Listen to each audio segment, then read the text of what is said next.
What's up everybody, Airbits here. I've been playing the Call of Duty World War II private beta and I want to give my opinion on the overall game of how it stands to me right now. I'm going to break each division down by describing its perks they have and a few of the weapons from each weapon class that I really like the most in each one. I'm going to do this video a bit differently than previous ones by doing this on a star based system. So for example, for a perfect score is going to be 5 out of 5 stars. The three things that will be scored in this is the new game mode war, weapon balancing, and the overall gameplay, which will lead me to my final score of the overall game itself. But with that out of the way, let's start everything off by talking about the divisions.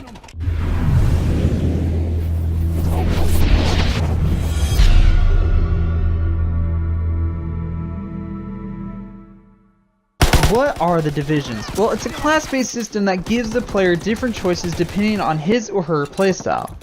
We have 5 different divisions: infantry, airborne, armored, mountain, and expeditionary. You get 4 individual levels that bring the different perks to the table. The 5th level, you just get a classified weapon. So let's start with the infantry division first. For level 1, you get rifle bayonet, and then level 2, you get additional weapon attachment, which does come in handy. And then level 3, you get extra magazines to take into battle. And then finally level 4, you move faster while aiming. So this division to me is more for your gung-ho players. You move fast, you get more ammo, the ability to have 3 attachments, and the fact you can bayonet people is always worthwhile. If you get close, it takes 1 hit with the bayonet compared to the hitting the person 3 or 4 times to get a kill. Our next division is the airborne. So for level 1, you get a suppressor on your SMGs, and level 2, you can sprint longer distances. Level 3, you can climb over obstacles much faster, and then finally level 4, you increase your overall sprint speed. Now this division I say is more for your taggers, and what do I mean by taggers? Well, you like to flank, you shoot 1 or 2 enemies, and then use that sprint speed to get out of dodge real quick. Then you come back from another angle, or even the same way. They're fast, agile, and very lethal. The third division is the armored division. For his level 1 perk is a LMG bipod. Level 2, you are immune to shock and tactical equipment, and level 3, you take less fire damage, and then finally level 4, you take less explosive damage. This division to me is more for your bunker players. You like to hold an angle or support your players, you don't move too fast since you have LMGs, you can take a beating and keep going. This helps to keep the enemy behind cover and allow your team to advance, build, or plant the bomb. And then we have the mountain division. Your sniper sharpshooter for level 1. Level 2, you are invisible to recon air while moving, and then 3, you are hidden to player controlled streaks, and then we have level 4, which is your silent movement. This is more for your ghost players. Silent, deadly from many ranges, you can be behind enemy lines and they won't even know you're there, at least for a while. You're in, you're out, you're leaving bodies behind. Good for keeping enemies down from a distance and taking out machine gun posts. Finally, we have the expeditionary division. For level 1, you get incendiary shells. Level 2, you get both tactical and equipment. Level 3, you throw your equipment farther, faster, and while sprinting. Level 4, you resupply equipment from killed enemies. This is great for your trench and building clearers. You go in a building, utilize that shotgun to clear out a room and take the building, or even use it in tight areas where other divisions fail. You can be a pain to go up against.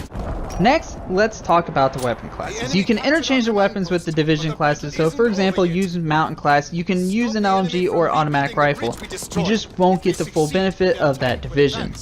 Okay, so first, the automatic rifles. I fell in love with the M1A1 carbine. Very low recoil, 2 to 3 bullets to kill, very fast fire rate depending on your trigger finger. The next gun is the STG-44, low recoil, 3 to 4 bullets to kill, fast fire rate, decent magazine to take several enemies down before reloading.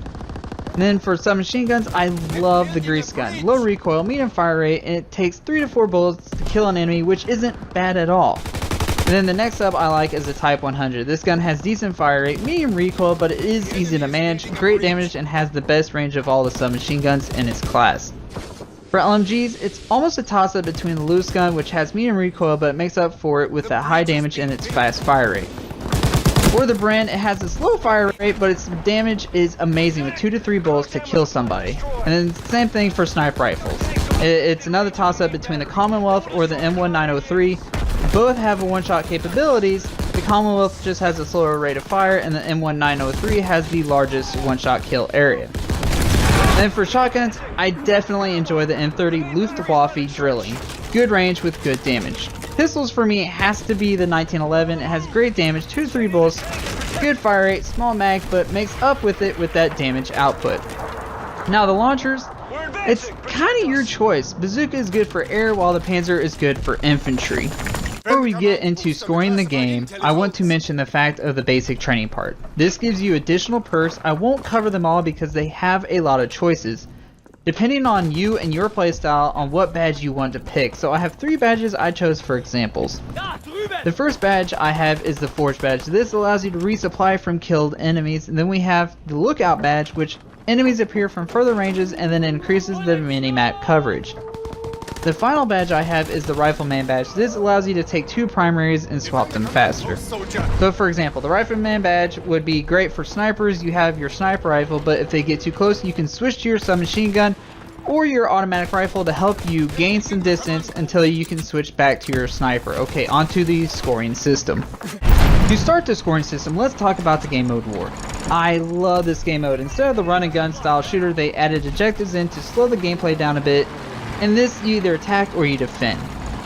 So, for example, if you are the allies, the first goal is to take and secure the building. Then once you do that, you have to move forward to build a bridge so your tank can move forward to the third objective, which is to blow up the weapons depot. And finally, if you accomplish that, you have to escort your tank to the AA guns in the back so it can destroy them to keep your planes from being shot out of the sky. And if you, whether you win or lose, you switch sides to the Germans who have to defend it all. Personally, the game needs to be longer. It doesn't last very long, at most maybe 10 to 15 minutes. I've had matches go even faster than that. Even better, there are no score streaks in the game mode either. So score-wise, this ranks pretty high with me at 4 to 4.5 stars out of 5. This game mode is absolutely amazing. In weapon balancing, of course, Call of Duty style, the snipers are way overpowered. I've been hit in the hand multiple times and it's just a one shot, one kill. Of course, quick scoping is there. I've already seen it, many people doing it. You don't have to even be on target for your shots to hit them. As long as you're close, the game will do the rest. LMGs could be a little stronger. 3 to 5 bullets is not bad, but most of the LMGs have such a slow fire rate, making it difficult to take enemies down. Submachine guns are decently balanced, good for up close, but after a set range it takes a bit to kill. Overall, not bad. ARs could use a slight buff. Up close they're good, but farther ranges they take more to kill people as well, so increasing the effective range would be beneficial for this class. Pistol are in good spot, not too strong, but they do have a decent range.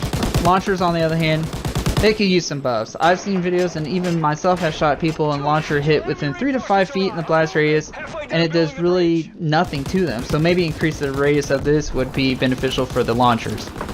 For gun balancing, I give it 3 stars out of 5. Gameplay is typical Call of Duty. Run and gun, no strategies other than left, right, up the middle. Obviously we have the gazelle jumpers and the drop shotters. It's very fast paced.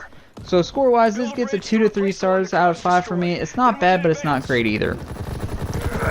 So overall, this game gets 3 stars out of 5 for me. It's not a bad game, but it's not a great game either. It's a typical Call of Duty game. Chaotic, really no structure, nor thinking.